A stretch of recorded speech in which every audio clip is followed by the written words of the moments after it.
galera, eu me chamo Pedro Murilo, novo host do podcast Vozes da Cidade, e hoje eu tô aqui para uma conversa interessantíssima com o atual vereador mais jovem da cidade de São Fidélis, Rodrigo de Oliveira Santana. Rodrigo Santana vai estar aqui para falar um pouco de sua trajetória política, para falar de assuntos fervorosos e quentes aí no momento, e também para contar um pouco daquilo que ele é, né? Enquanto pessoa, enquanto figura humana. Chega pra cá, Rodrigo. Vem pra cá, bater esse bate-papo comigo.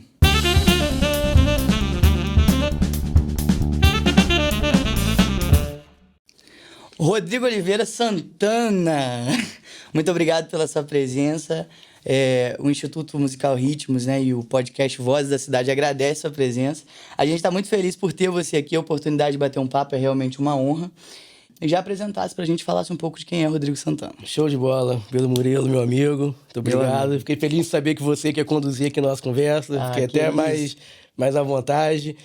Quero, cumprimentar os nossos telespectadores e também agradecer aqui o podcast Vozes da Cidade, Instituto Ritmos, pela oportunidade de poder participar, desse programa que eu sempre acompanho quando posso e gosto muito. Então, muito obrigado pelo convite, pelo espaço, pela oportunidade. Meu nome é Rodrigo Oliveira Santana, como disse Pedro Murilo. Para quem me conhece, meu nome também é esse. Estou hoje na condição aí de exercendo o mandato de vereador, tendo a oportunidade de ser o vereador mais jovem da nossa cidade na atual legislatura, morador, cria e morador da Ipuca aí com muito orgulho, cidadão fidelense, desde os 4 anos de idade, mas a partir de 2022 tive o prazer de receber a honraria. E é isso, gosto de música, gosto de meio ambiente, amo minha cidade. E tenho certeza que vai ser uma conversa muito agradável, muito legal. Rapaz, muitos assuntos, teremos muitas coisas para falar aqui hoje, né? Assuntos quentes que estão aí efervescendo e muita gente querendo saber. É um fato, né? Mas vamos falar muito também de Rodrigo Santana enquanto pessoa, enquanto ser humano, né? O que você traz, o que você tem feito. Mas tem sido um destaque na política também, querendo ou não, pela pouca idade, né? Mas com uma trajetória aí brilhante. Obrigado. E de antemão, eu, Pedro Murilo, quero te parabenizar, né? Acompanho, você sabe que te admiro por isso. Muito obrigado. Rodrigo, aconteceu recentemente, instaurou-se, né, recentemente uma CPI em São Fidélis. Não sei se não seria contra, talvez, a palavra, mas acerca, né, de verbas desviadas do fundo previdenciário do município. E a gente queria ouvir de você, que foi relator, né? Foi membro da CPI, e relator da CPI. Membro da CPI, exatamente. Foi o único vereador participante das duas, né? Da CPI e da CP, né? Que seria a comissão final, comissão... o P é de... CPI é Comissão Parlamentar de Inquérito. Eu tive o prazer, a honra de participar como membro. A CP é a comissão processante, que especificamente para da cassação do mandato. E eu fui o relator da comissão. E aí a gente queria ouvir, primeiro a gente queria que você trouxesse, até mesmo para mim, né, e para todo mundo que está assistindo a gente, o que é a CPI e o que é a CPI. Então, uma CPI, o nome é Comissão Parlamentar de Inquérito. Ela tem, por objetivo se instaurar ali uma investigação que no final, como aconteceu lá na casa nossa, o relatório é entregue para a Justiça para dar prosseguimento, às investigações.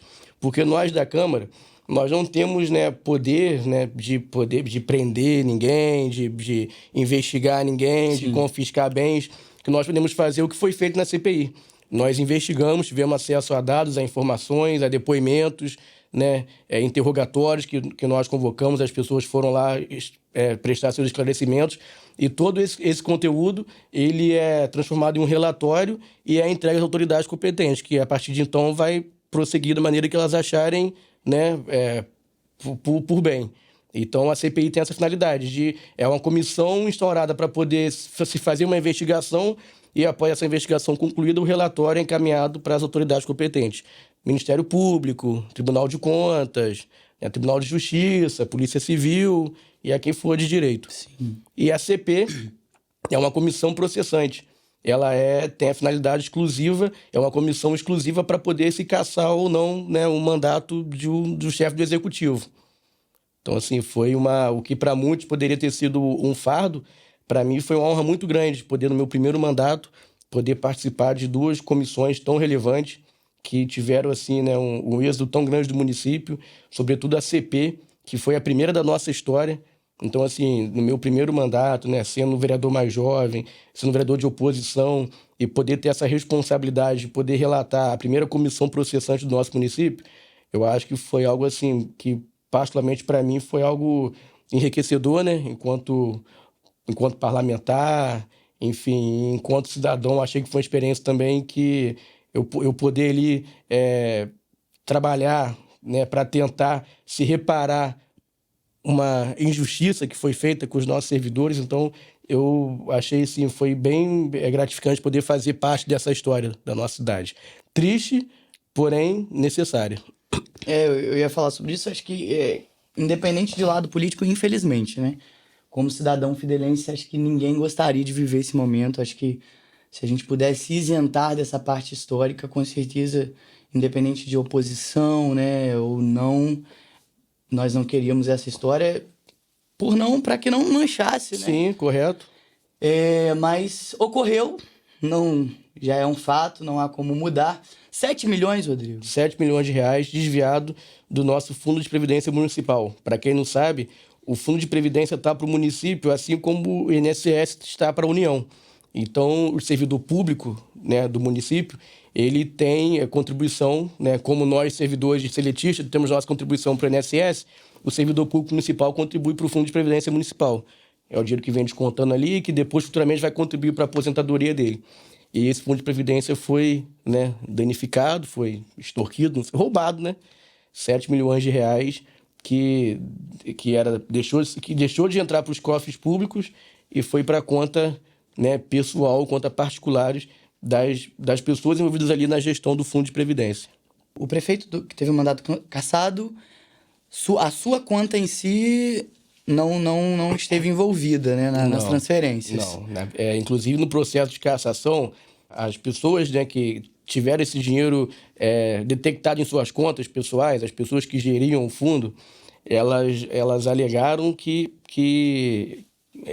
esse recurso elas entregavam para o prefeito e seus familiares e apresentaram lá algumas supostas provas. Porém, nós, no nosso relatório do processo de cassação, nós nos baseamos na omissão do prefeito, que é um crime de responsabilidade, porque quando nós assumimos os nossos cargos públicos, existe lá, né, as nossas funções, né, numeradas lá, né, constitucionalmente, e o prefeito ele tem por obrigação zelar pelo patrimônio, pela receita pública. Então, ali, no ocorrido desse fato, desse desvio de dinheiro, deveria ter ali uma série de coisas que ele deveria ter feito e não fez. Né? Como, por exemplo, ele não exonerou ninguém.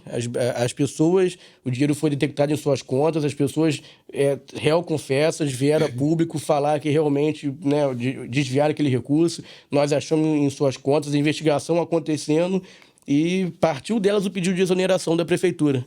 Né? O prefeito não tomou nenhuma iniciativa. Então, isso foi o suficiente para que, baseado nessa omissão dele, nós pedíssemos a cassação do seu mandato. Agora, falando um pouco de rumores e polêmicas, então, as contas foram de servidores, né? Que estavam atuando ali no fundo previdenciário, que alegaram que iam para conta de familiares, né? Que, aliás, que o dinheiro era destinado a familiares. Apresentaram conversas, prints, áudios comprometedores, mas o relatório nosso não foi baseado nessas informações. Houve um rumor, uma história de sapatilha? Teve isso. Como é que foi isso? Fala um pouco disso pra gente. Era um código que era usado ali nas conversas das pessoas envolvidas, né? Quando se tratava de dinheiro, eles se remetiam à sapatilha. Foi, inclusive, aonde despertou a nossa, como é que eu posso dizer, a nossa atenção para aquele fato ali. Não a nossa atenção, nós já vimos a atenção porque havia uma investigação, uma CPI instaurada. Então já havia-se uma atenção sobre o fato. Mas quando a gente começou a ver muitos códigos, né, sapatilha, nos despertou que poderia ter algo, né, de errado naquelas conversas ali. Entendemos um pouco de CP, de CPI, esclarecemos um pouco disso, né, do que aconteceu de fato, das especificidades do processo, né? Eu acho que muita gente está curioso e por isso a gente já trouxe isso logo de cara. Mas vamos falar então de Rodrigo Santana. Vamos aliviar, né? Tirar um pouco da tensão desse clima. Mas Rodrigo de Oliveira Santana, atualmente você tem 29 anos. 29 anos. 29 anos. 29 anos. De 14 de outubro, é isso? 14 de outubro. Tô certo, eu fiz dever de casa. 14 de outubro, com seu signo? Libriano. Fala pra mim, o que é um libriano e o que é Rodrigo Santana? Então, eu confesso que eu não sou muito assim por dentro de horóscopo, não. Não tem essa... Mas todas as vezes que eu li sobre o signo de Libra, eu sempre me identifiquei muito. Sério? Dizem que as pessoas do signo de Libra são pessoas sociáveis, né? E eu tenho essa facilidade de me socializar. Dizem que são pessoas indecisas e eu me acho muito indeciso quando eu tenho que tomar uma decisão que é isso ou aquilo. Eu penso, repenso e volto e até eu tomar a decisão final. E gosto de ouvir uma terceira opinião, a segunda, uma quarta também. Eu penso, repenso e nunca chego na decisão final. Até que eu terceirizo. Falo assim, faz, escolhe por mim aí. O que você acha que eu faço? Geralmente é assim. Vou na loja comprar uma roupa. Eu tenho dificuldade. Às vezes eu vou pra... Já sei o que eu vou comprar e vejo outra, gosto e deixa a dona da loja... qual que você acha? O que você acha mais bonito? Você assim também? Escolher uma peça de roupa. Tem o costume de terceirizar, não? Não, eu gosto muito de ir na minha intuição, mas eu tenho dificuldade, né? de firmar a minha decisão. Chega, mas com... isso aí. Com um pouco de dificuldade. Considerado não, né? O atual vereador mais jovem. Mais jovem. Mais novo do nosso município. Privilégio de me eleger vereador com 26 anos, né? Graças a Deus. E um dos mais jovens também da história da nossa cidade. Mas dessa legislatura, atualmente, é o vereador mais jovem. Foi eleito com 26 anos, 26 anos, na minha primeira eleição. Então, assim, uma coisa também que foi uma honra dobrada, né? Redobrada.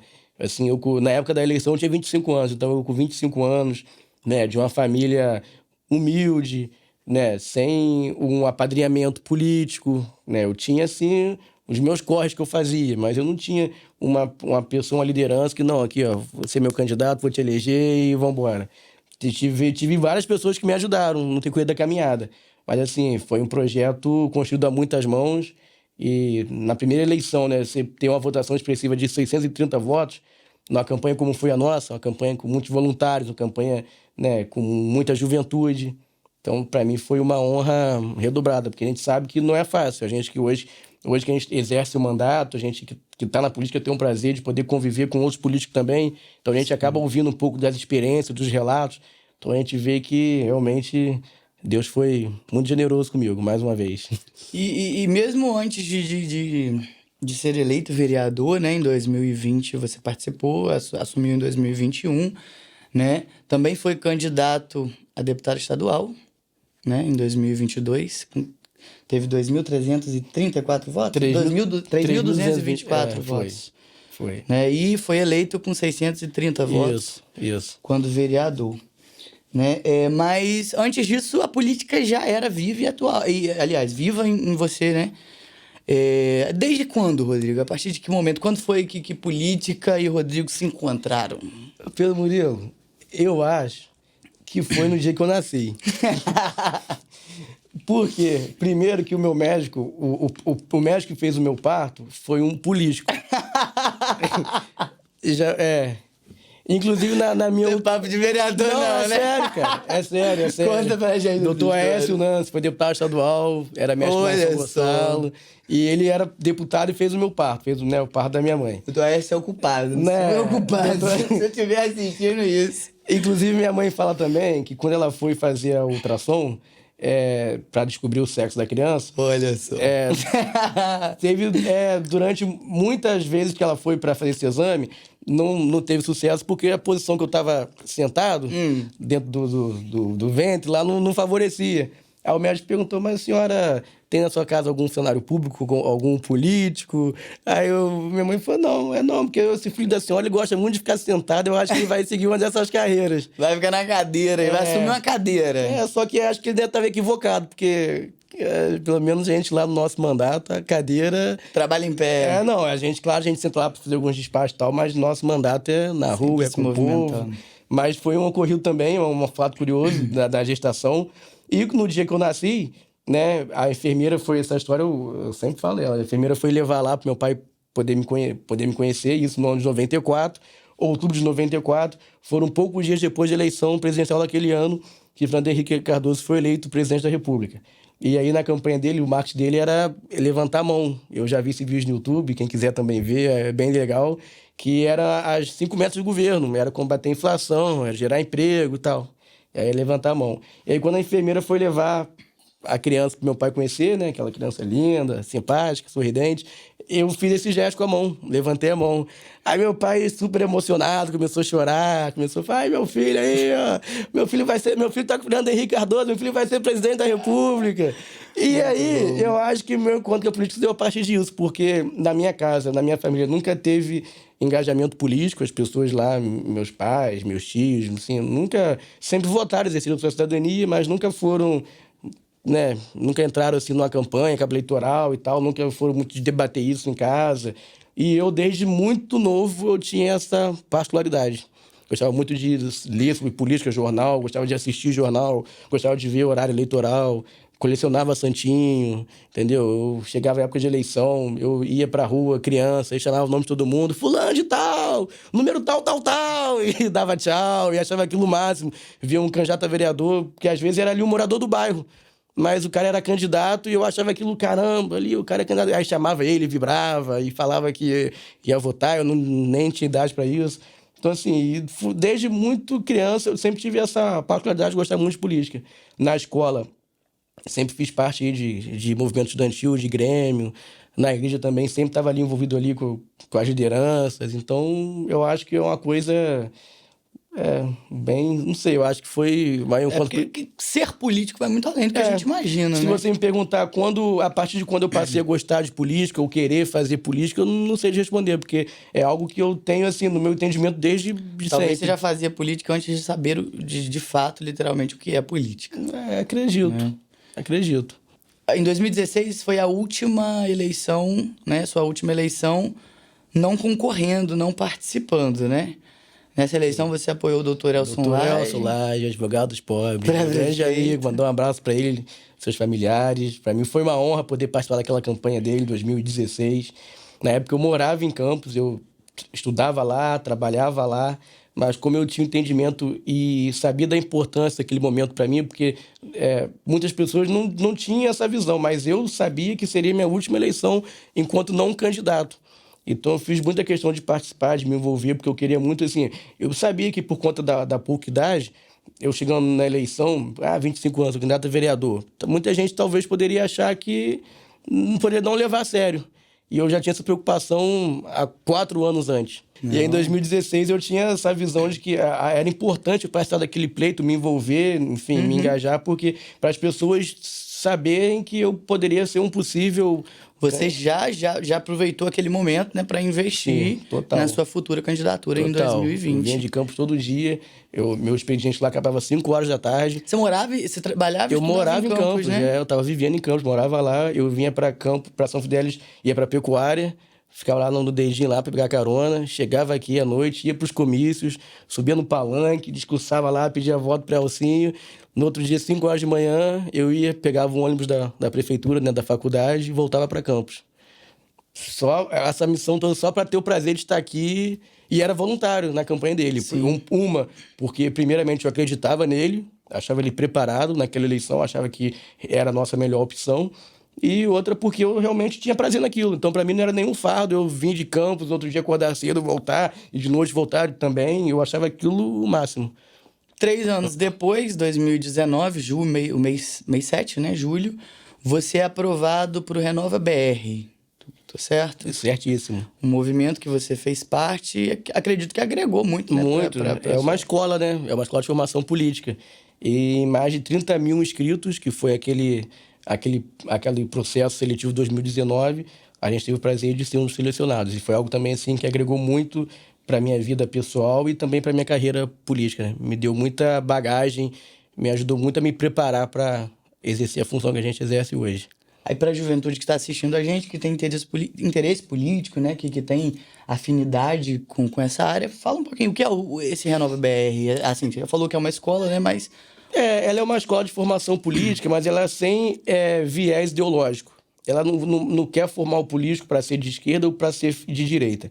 Ela trabalha a política baseada em evidências. Então lá a gente aprendeu, dar um exemplo. Vamos falar sobre educação. Sobral é um município do Ceará que é referência em educação. Então, assim, por que a educação de Sobral é a primeira do país? O que eles fizeram lá que deu tão certo? Aí vinha, né, os gestores que ajudaram, né, para chegar a esse patamar que a cidade de Sobral chegou, enfim, professores renomados. Então, a política ela é baseada em evidências. Mostravam lugares que políticas públicas que deram certos, até fora do Brasil, e nos ensinavam para a gente poder adaptar para as nossas realidades. Ela ensina muito assim, sobre a gestão pública realmente como de fato ela deve ser, baseada em evidência. O que deu certo em tal lugar que a gente pode adaptar aqui para São Fidélis. Entendi. Renova BR. E depois disso você trouxe, né, com esse mesmo nome, você, né, trouxe para sua realidade, você encabeçou o movimento Renova SF. Renova SF. Renova São Fidélis. História legal foi esse também. Movimento? Porque acontece, fazia parte do Renova, né? E a gente sempre, paralelo a isso, né, coincidentemente, a gente sempre levantou muito a bandeira da renovação na nossa pré-candidatura, lá em 2019, 2018. A gente sempre falava sobre a importância da renovação. Aí coincidiu de eu ser selecionado para uma escola que o nome era o Renova BR, e a gente também sempre falando em renovação. E aí, numa conversa assim, se tinha um grupo de jovens, que eu sou muito grato a todos eles por fazer parte dessa história, que assim, me ajudavam muito, me apoiavam muito, a gente traçava ações, estratégias, enfim. E aí, na carência de nome para esse grupo, para esse movimento, a gente só adaptou, né? O Renova SF. E foi uma época bem legal, né? Na época a gente fez uma reunião ali no Palace, no Hotel Palace, e a gente recebeu a presença do deputado, que na época era o deputado mais jovem do Rio de Janeiro, Renan Ferreirinha, que também tinha sido aluno do Renova BR. Aí veio aqui poder falar para os nossos jovens a importância da participação do jovem na política, renovar na questão do parlamento, mas também renovar com ações e práticas, e foi bem interessante. Eu sou muito grato a todo mundo, a cada uma dessas mãos aí que colaborou para esse sonho se tornar real. Essa parceria aí com o Renan Ferreirinha se deu desde quando você veio, né?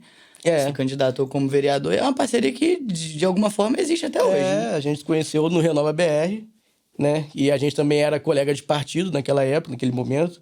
E aí, a partir dali, a gente foi estreitando os laços. Ele veio aqui algumas vezes. A primeira vez foi participar desse evento do Renova SF. Depois voltou outras vezes aí, voltou para me apoiar na minha candidatura. E é um quadro assim que eu admiro muito. Eu acho ele muito qualificado, eu me espelho muito nele, me inspiro muito nele. Um rapaz jovem, natural de São Gonçalo, filho da escola pública, e que hoje é um cara que é referência em educação, né?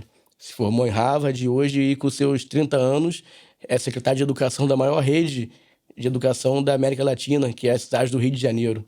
Então, assim, é uma bagagem muito grande. Então, assim, eu admiro muito ele, e para mim é uma honra poder conviver de perto, poder caminhar politicamente ao lado dele.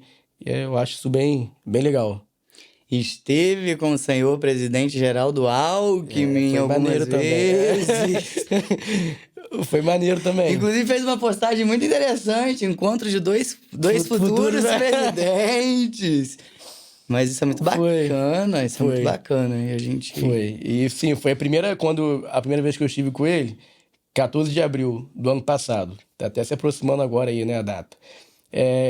Foi a primeira vez na história da nossa cidade que um representante do município, naquele dia, o Lula estava em viagem à China, né? E aí o vice-presidente estava na condição de presidente em exercício.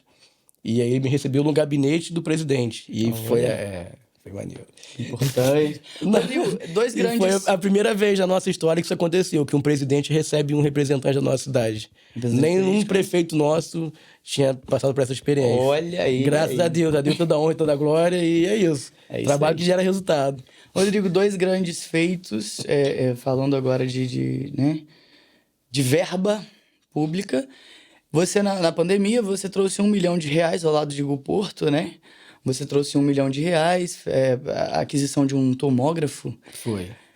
Um novo tomógrafo, um 16 entradas que fala, agora eu não me recordo. O que tinha 2. Era o mais top, top de linha lá. R$1 milhão, 16 né? alguma coisa lá.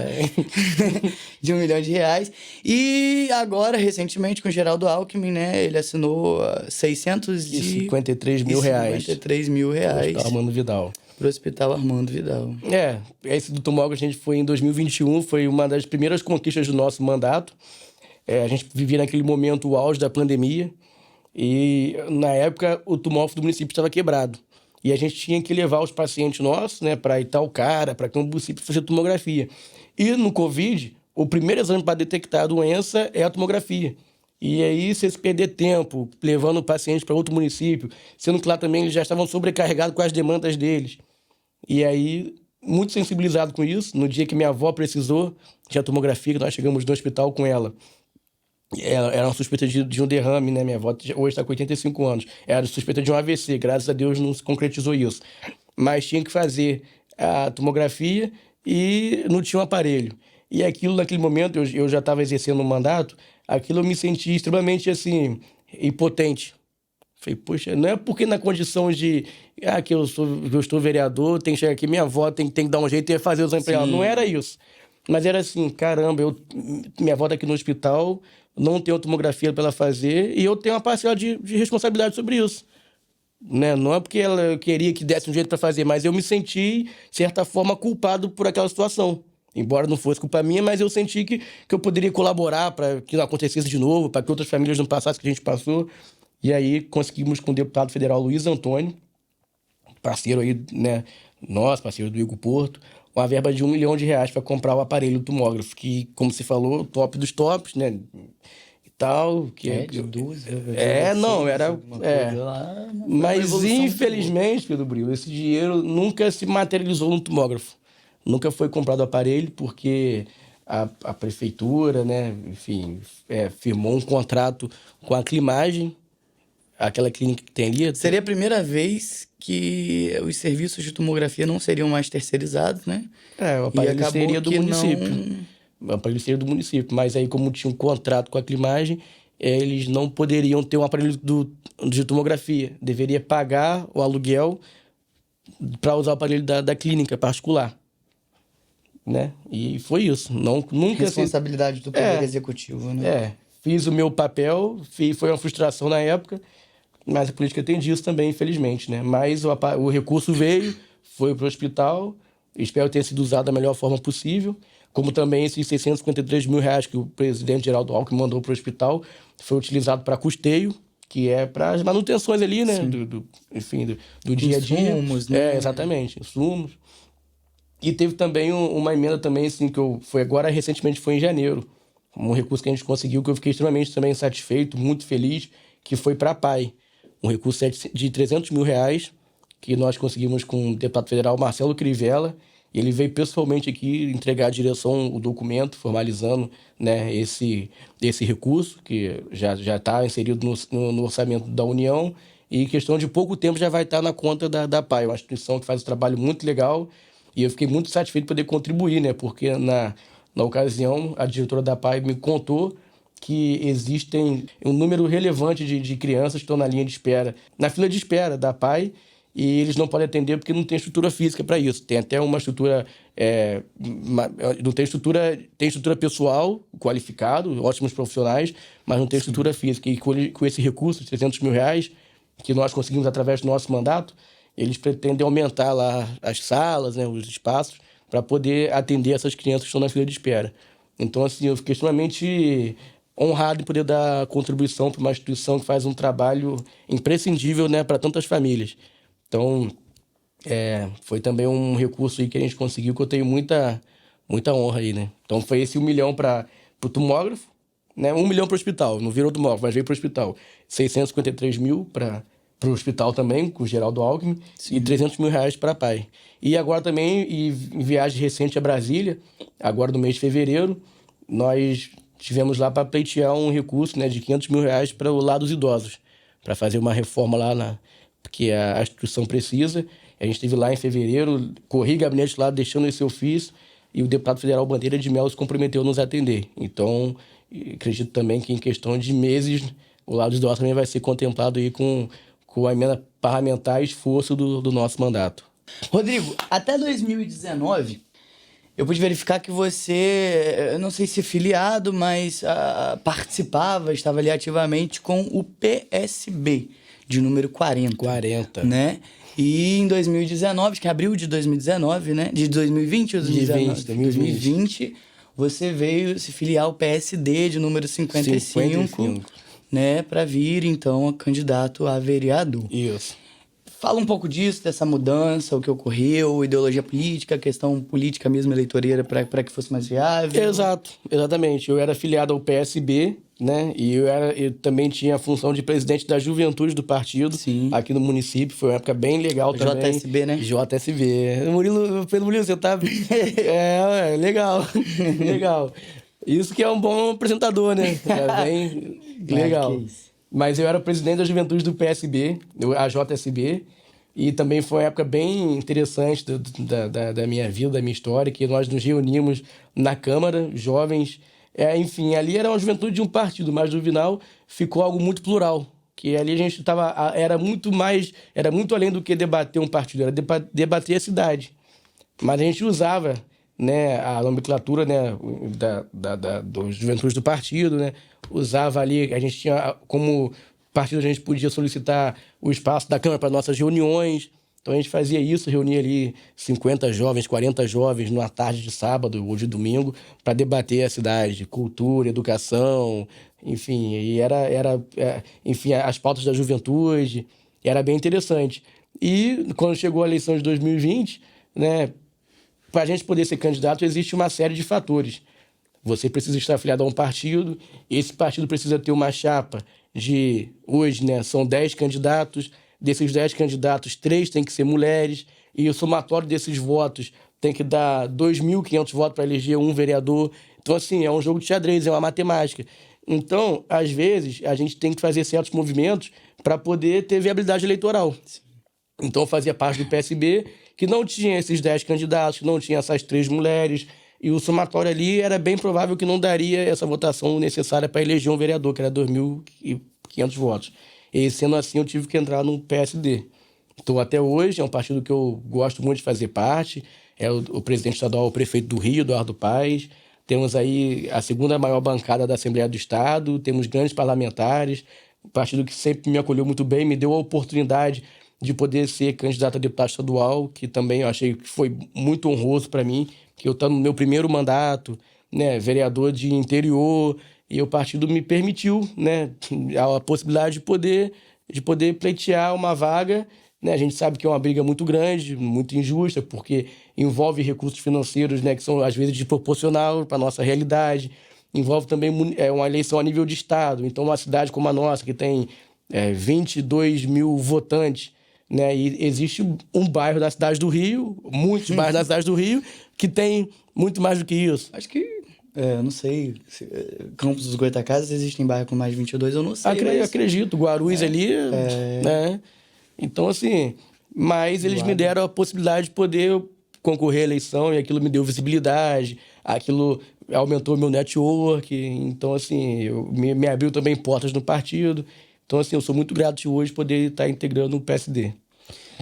Excelente! Falamos bastante sobre política.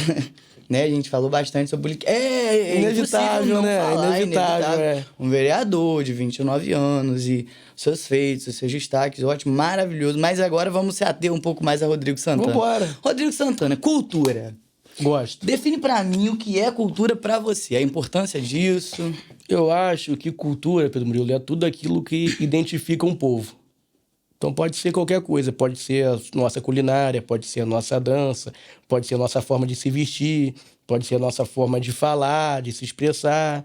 Então, para mim, a cultura é isso, a identidade de um povo.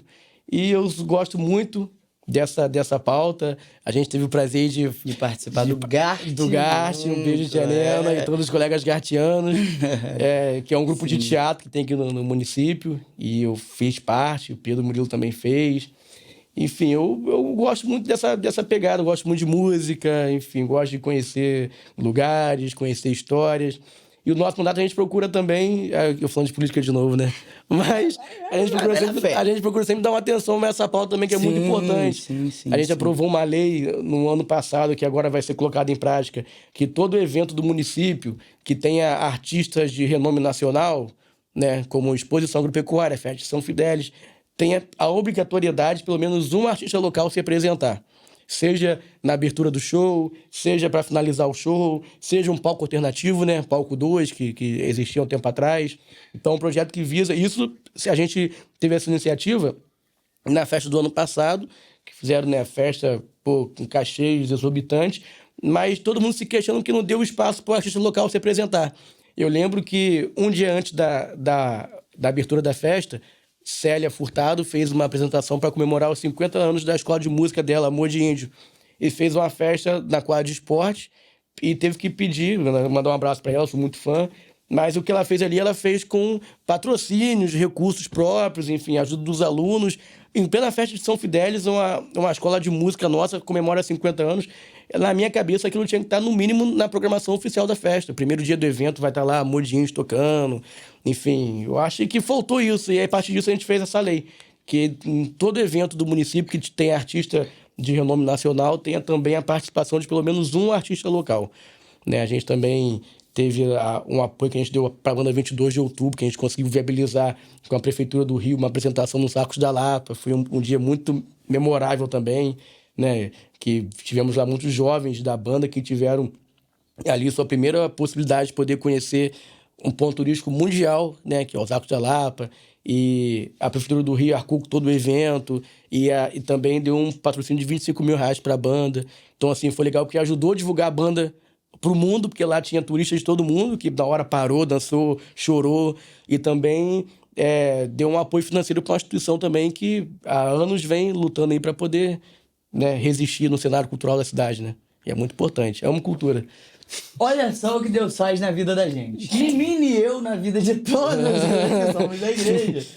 E na vida de Rodrigo Santana, que não era só um irmão da igreja, era baterista da igreja também. Conta um pouco dessa história. Baterista, percussionista da igreja. Né? Eu gosto. Eu fui criado na igreja evangélica. Meu avô era pastor da Assembleia de Deus. E o que acontece? A igreja era muito ali, a família em volta dele. Ele era o pastor, e aí um tio era pastor auxiliar, a outra tia era regente do conjunto de senhoras, minha mãe era a tia das crianças. Então todo mundo tinha uma função ali. A tia, né? A tia. A minha mãe era a tia das crianças. Aí uma prima cantava, muito bem, por sinal, outro primo tocava violão, e assim cada um tinha sua função ali. E eu era que quebrava um galho ali na bateria. Não era só um irmão da igreja. Não era quebrava um galho na bateria. Na vida da gente. Era neto do pastor e era o baterista da igreja. Toca um carrãozinho também? Gosto muito. Gosto. Quando eu chego numa vibezinha assim, que tá tendo uma musiquinha lá, um violão com carrão. Estilo musical, gosta de quê? Ô, Pedro Murilo, eu sou bem eclético, né? Eu gosto muito, assim, de um MPB.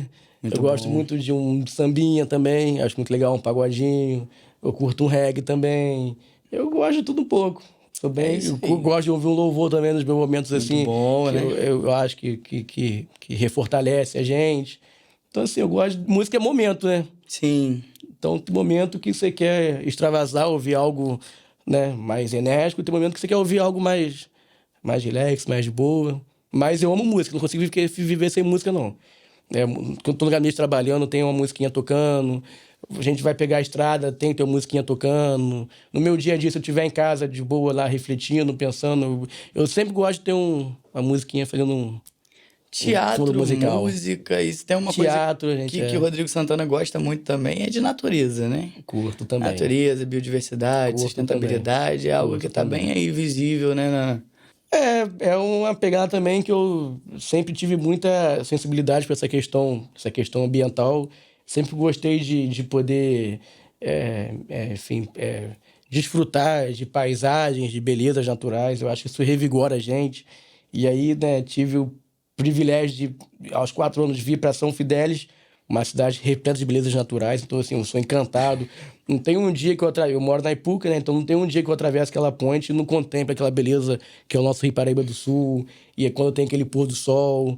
Enfim, então, assim, eu gosto muito Por isso que foi um dos motivos de eu ter escolhido o curso de engenharia ambiental, que me foquei muito ali na parte ambiental. Eu esqueci da engenharia, né? Dos cálculos, das químicas, das físicas. Mas quando eu vi ali que tinha... E aí foi onde eu tive uma certa dificuldade. Mas quando eu vi ali a questão ambiental, é uma coisa assim que eu gosto muito de poder... Sempre foi... Eu lembro que criancinha eu fazia hortinha no quintal de casa, sempre gostei disso. Plantava pé de tudo que tá no nosso quintal. Sempre tive essa pegada. E depois de grande, de maduro, tive essa possibilidade aí, né? De ser aprovado no IFE, no curso de Engenharia Ambiental, porque era algo que eu me identificava na vida. Sempre foi uma coisa que eu gostei muito, sempre me apaixonou muito. O Morro do Cruzeiro foi um cenário, né, que marcou bastante aí a sua candidatura também, né? Foi algo que... Sim, foi um projeto do Renova BR. Para finalizar a nossa formação, a gente teve um TCC e também teve uma ação de impacto, onde cada aluno deveria fazer na sua cidade uma ação de impacto que fosse permanente e que tivesse a ver com suas bandeiras. Então não poderia ser algo aleatório. E quando eu me inscrevi no Renova BR, a gente teve que colocar também as nossas bandeiras lá. Aí a minha bandeira foi meio ambiente, né, turismo, era algo que eu realmente sempre vi como um grande potencial da nossa cidade. E aí, quando eu me inscrevi no Renova, minha bandeira era meio ambiente. E no final do curso eu tinha que fazer uma ação de impacto que tivesse a ver com minha bandeira.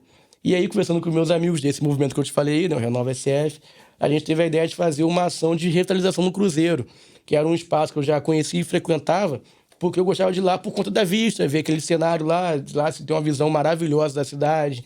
Então, quando eu tinha que gravar algum vídeo, né, então a gente sempre ia lá pro Cruzeiro para poder usar aquele cenário. E a nossa ideia foi essa, de revitalizar o Cruzeiro.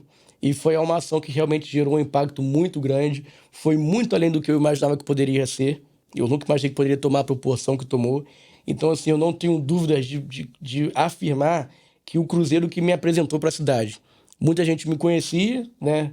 Mas muitas pessoas que não me conheciam passaram a me conhecer através daquela ação do Cruzeiro. Eu não tenho dúvida disso, porque foi uma proporção inimaginável. Eu nunca imaginei que a gente poderia chegar àquele nível que foi o Cruzeiro. Eu lembro que a gente ia lá para poder regar as plantas, cuidar, né?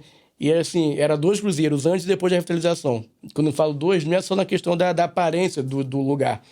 Mas quando a gente ia lá antigamente para gravar nossos vídeos, né, para fazer para ir lá, para fazer as ações de revitalizar, era só a gente. E depois que ficou tudo pronto e divulgado, quando a gente voltou lá, era muita gente o tempo todo lá. A gente chegava lá final de tarde, era grupo fazendo atividade física, era grupo fazendo oração, era família fazendo piquenique. À noite subia a galera lá para fazer... De fato.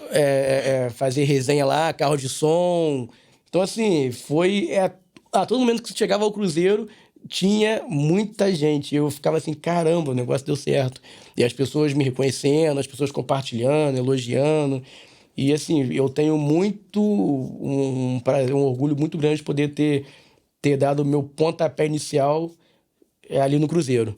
Hoje, uma frustração que eu tenho, muitas pessoas me cobram isso, porque o trabalho não foi mantido.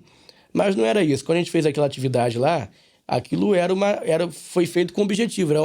Era uma atividade que eu tinha que entregar para o curso que eu fazia. Uma ação de impacto. Revitalizar o ambiente, que era a proposta que eu apresentei. E a gente fez. Só que para você manter esse tipo de trabalho é algo bem, bem trabalhoso. Ali é uma propriedade privada. Chegou um certo... Ali não é uma área pública. Então, assim, chegou um certo momento que teve uma proporção muito grande, que os donos da propriedade já não estavam muito... já tinham um certo incômodo com a nossa presença lá, com a nossa intervenção lá. Aí já se achou que tinha outros interesses, entendeu? Enfim, achou que... enfim, ele é o dono da propriedade, né? Sim, eu entendo. Então, assim, aí começou a chegar muitas reclamações também dos vizinhos ali do entorno, por conta de barulho à noite, que as pessoas... Né, na época a gente estava na pandemia, a galera sem opção de lazer, tudo fechado, muitas pessoas iam pro Cruzeiro, levavam caixinha de som, levava, né, bebida, fazia lá seus festejos, e isso gerava um transtorno ali no entorno.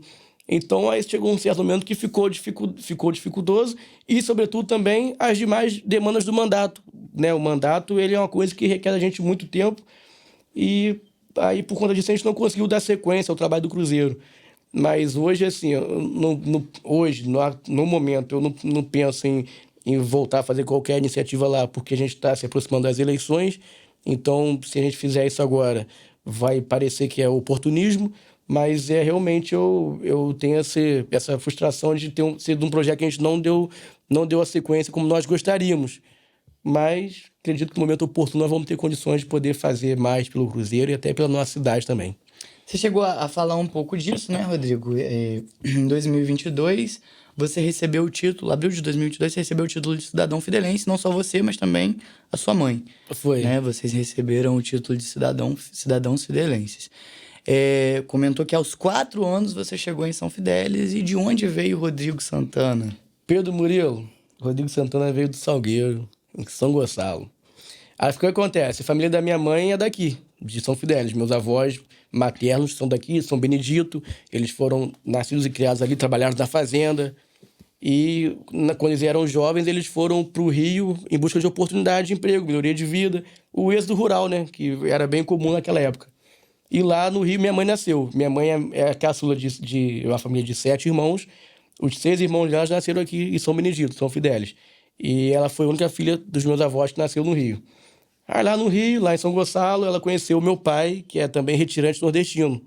Meus avós paternos saíram do Ceará, quando meu pai tinha 7 anos de idade, fugindo da seca, da fome, e foram para o Rio. Se instalaram em São Gonçalo, no Salgueiro, que é uma comunidade carente. É uma área periférica. Então lá, meus avós, que vieram do interior, meus avós maternos vieram do interior, se instalaram lá. Meus avós paternos, que vieram do Ceará, se instalaram lá. E lá meus pais conheceram na juventude e, enfim, aí se casaram, né? E aí eu nasci lá no Salgueiro, em São Gonçalo. E quando eu tinha 4 anos de idade, minha mãe, muito preocupada, porque lá é uma área bem violenta. Lá sempre foi, até hoje é. Minha mãe muito preocupada com a nossa criação, porque eu tinha 4 anos, minha irmã tinha 2. Minha mãe muito preocupada com a nossa criação, com a nossa segurança.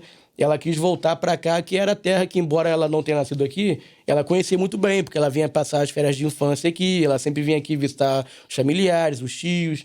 Então ela tinha um carinho pela cidade, e aí quando surgiu a oportunidade, que um tio meu, o irmão dela, estava vindo para cá, para morar aqui, chamou ela para vir também. Ela não pensou 2 vezes e a gente veio. Eu lembro até hoje do dia da mudança, como foi. A gente veio no porta-malas do carro. Eu, minha irmã e meus primos, no porta-malas do carro. De São Gonçalo para cá. E assim, eu vim para cá aos 4 anos e eu me considero fidelense de corpo, de alma, de coração. Eu acho que para mim não faria o menor sentido viver em outra cidade que não fosse aqui.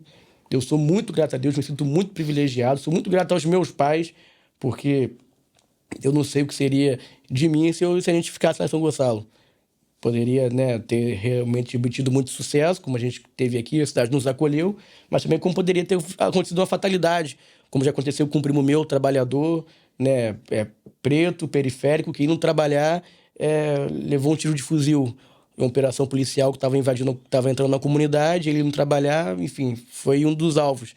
Então, assim, sou muito grato a Deus pela oportunidade de poder ser fidelense. Embora não tenha nascido aqui, eu me considero muito fidelense. E em 2022, o vereador Chico de Dadal, meu amigo, meu irmão, me deu essa honraria que eu sou eternamente grato a ele por ele poder agraciar, né, tantas pessoas, inclusive seu eleitorado, digamos assim, né? Porque a gente que é político, a gente pensa muito ali em agradar o eleitorado. Então ele tinha ali a oportunidade de poder fazer uma média com alguém apoiador dele, né? Alguém que poderia politicamente dar algum retorno a ele. E ele me deu a honra ali pela amizade nossa de poder ser um dos agraciados com essa honraria. Então, para mim, foi gratificante demais. Valeu, Chico. Falamos da sua mãe que recebeu aí junto com você. Da minha mãe, eu que fui o autor da honraria para ela. Ah, que legal. Você é muito família, né, Rodrigo? Lá em suas redes sociais a gente vê vó, mãe, né? É perceptível a importância que você dá a isso, né? Você sempre fala base, minha base. Família tem um lugar muito especial para você. Né? Certamente. É como eu digo sempre, é a minha base. Né? Se não fosse minha família, os meus pais, a minha avó, o meu avô, que já não está mais aqui, né? a minha irmã. Então, se não fosse eles, nada disso seria possível. A criação que eles me deram, o amor que eles me deram e o apoio que eu sempre tive deles, que isso foi fundamental. Às vezes eu vejo pessoas comentando, né, que até jovens que às vezes, né, querem tomar uma iniciativa, querem tomar uma decisão, querem seguir um rumo, um caminho e às vezes não tem o apoio da família. Já aconteceu de jovem falar comigo, eu queria ser candidato, mas minha mãe fala pra eu não ser. E eu falo, então, cara, aí tá difícil pra você, porque sua mãe... Entendeu? E eu, graças a Deus, nunca tive essa dificuldade na minha casa. Meus pais sempre me apoiaram incondicionalmente. Meus pais não, minha família. Meus tios, meus primos, sempre me apoiaram incondicionalmente. Desde muito novo, mesmo quando ainda era uma aposta, quando era algo assim que muitos... Como eu já ouvi, muito desdém de muitas pessoas. Isso não tem como, sem dinheiro não dá... Quem é você? Volta pra casa. Eu já ouvi isso, cara. Você vai passar vergonha. Muita gente... É o direito deles acreditar, pensar isso ou não. Mas da minha família eu sempre tive todo o apoio, né? Sou muito coberto de orações por parte da minha mãe, da minha avó, enfim, das minhas tias. Então, assim, eu amo muito minha família mesmo. Sou muito grato a Deus por ter me permitido nascer na família que eu faço parte. Sempre que eu posso, eu agradeço ele. Em 2020 eu vi uma publicação onde você posta, né, você falando sobre política ali, aí você posta um versículo, quando um justo governa, né? Política e religião. O que você pensa disso, dessa fusão, desse encontro? Você ainda pensa dessa mesma maneira? A religião, né? Alguém religioso, um líder religioso, liderando politicamente, com base em conceitos religiosos. O que você acha disso? Ainda a mesma opinião? Pergunta bem, realmente. Eu acho, esse é um versículo que eu gosto muito. Está lá em Provérbios, um versículo que diz que isso é bíblico, né? Quando o justo governa, o povo se alegra. Quando o ímpio governa, o povo geme, o povo sofre. Isso é muito verdade, né? Então, assim, eu acho, assim, o Estado é laico, isso é fato.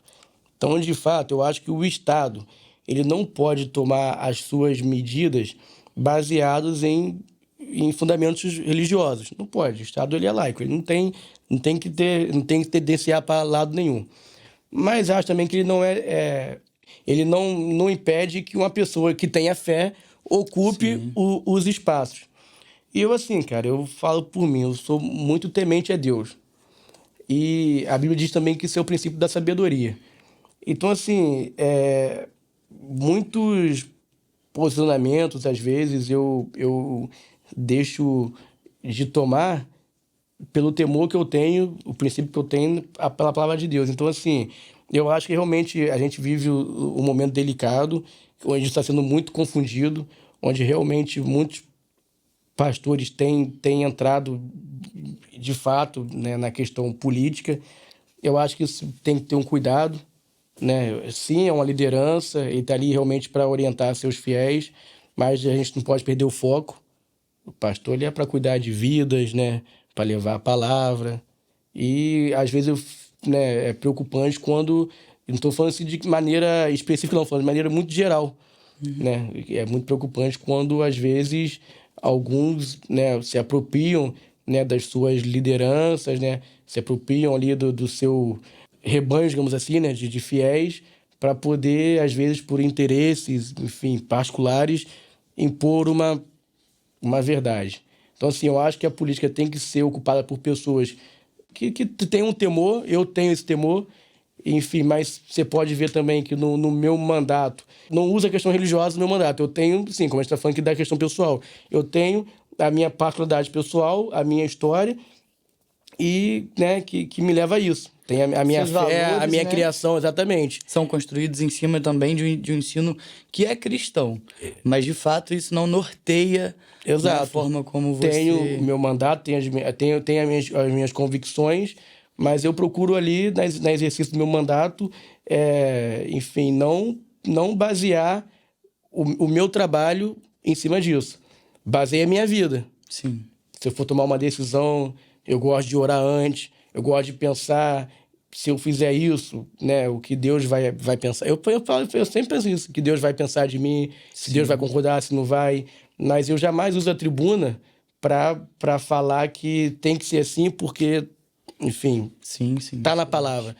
Eu acho que isso aí o pastor tem que fazer no altar da igreja, e política a gente faz, enfim, fora da igreja. Então, assim, minha visão é essa. Não sei se eu consegui explicar, porque é um assunto muito delicado também. A gente fica, né, às vezes, pisando em ovos. Mas é isso, cara. Eu tenho as minhas convicções pessoais, né, a minha fé inabalável, a minha convicção, a minha crença, a doutrina onde eu fui criado, mas também tenho o entendimento de que política e religião tem que ter, sim, um equilíbrio. A gente comentou aqui, né? Você comentou, a gente fez parte do GART junto, a gente, né? Acho que muitas pessoas sabem, eu tenho uma atuação enquanto comunicador. Grande atuação, inclusive. Eu vejo... encontro muitas carências, Rodrigo. E agora eu peço que você fale enquanto cidadão, né? Enquanto pessoa. Muitas carências na área cultural em São Fidélis. Você partilha dessa mesma visão? Total. O que São Fidélis precisa? O que hoje... O que a nossa cidade carece? Aonde nós sentimos dores aí na questão cultural? Eu acho que a gente precisa, São Fidélis precisa, de uma gestão que veja a cultura muito além do mês de abril.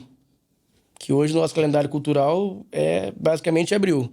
Abril tem Festa 10, aí tem aquele movimento todo, mas no decorrer dos anos, eu acho que falta muito apoio para os artistas locais. A gente que faz parte do grupo de teatro, a gente vê lá Tia Nena, né, como ela tira leite de pedra para poder para manter o GART funcionando, e às vezes sem o devido apoio, até para ter um espaço para a gente poder se reunir e fazer nossos ensaios. A gente teve até dificuldades, né, com essas questões. Então, assim, eu acho que falta realmente apoio aos nossos talentos. São Fidélis é uma cidade que é um celeiro de talentos, um celeiro de artistas. Nós somos a cidade poema. E, infelizmente, eu acho que eu não vejo isso, né, sendo enfatizado, sendo, né, exaltado aí pelas nossas gestões. Então, eu acho que falta uma gestão que valorize a cultura como um todo. Não apenas no mês de abril, né, faz uma mega festa, paga um cachê de R$400 mil para um cantor que vem de fora. Como eu falei, a gente precisou fazer uma lei para poder se exigir, eu acho que é uma coisa mínima, um óbvio. Poxa, eu vou fazer uma festa, vou trazer, né, vários cantores, vou gastar, sei lá, R$2 milhões para fazer esse evento. Eu não vou dar oportunidade para um fidelense se apresentar ali, às vezes é tudo que ele precisa ali, divulgar seu talento, fazer um conteúdo legal, ter oportunidade de poder se apresentar com outro artista de renome. Então, acho que falta isso aí, falta apoio aos artistas, aos fazedores de cultura.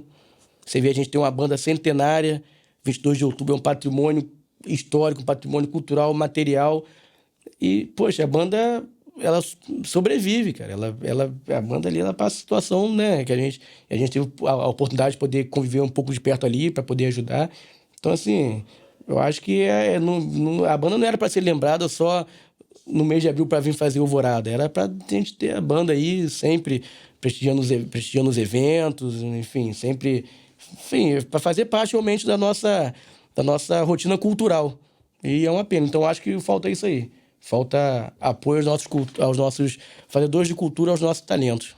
Rodrigo, eu acho que a gente falou bastante coisa. Que bom, meu amigo. Falamos sobre política, falamos sobre cultura, falamos sobre Rodrigo Santana de forma geral. E eu gostaria de te agradecer pela oportunidade, pela honraria que é estar conversando aqui com você. Tá? Sabe que eu sou um admirador aí da sua trajetória, do seu trabalho. Obrigado. Tá certo? É recíproca verdadeira. É um prazer imenso. Conte com a gente. E o Instituto Musical Ritmos e o podcast Vozes da Cidade também te agradece, tá bom? E valeu, meu amigo. Obrigado aí. Valeu você que estava aí nos acompanhando até agora. Muito obrigado. Obrigado, Pedro Murilo, Instituto Ritmos e podcast Vozes da Cidade. Foi para mim muito gratificante, muito legal poder participar aqui com vocês desse bate-papo. Valeu mesmo. Muito obrigado você que ficou aqui com a gente até agora, conseguiu conseguiu aguentar o Rodrigo. E até a próxima sexta-feira, às 18 horas, em mais um podcast Vozes da Cidade. Beijo!